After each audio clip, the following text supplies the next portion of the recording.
Right Khammam జిల్లా పాతర్లపాడులో రాష్ట్ర రైతు సంఘం మాజీ అధ్యక్షులు సిపిఎం నేత సామినేని రామారావు హత్య కలకలం రేపుతోంది.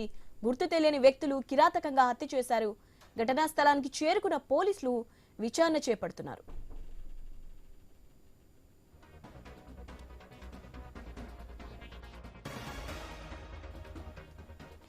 రామారావు హత్యపై డిప్యూటీ సీఎం భట్టి విక్రమార్క దిగ్భ్రాంతి వ్యక్తం చేశారు. దోషులను చట్టపరంగా శిక్షిస్తామన్నారు. కలుషిత రాజకీయాలకు తావు లేదని తెలిపారు. రామారావు కుటుంబానికి అన్ని విధాలుగా అండగా ఉంటామని భరోసా ఇచ్చారు.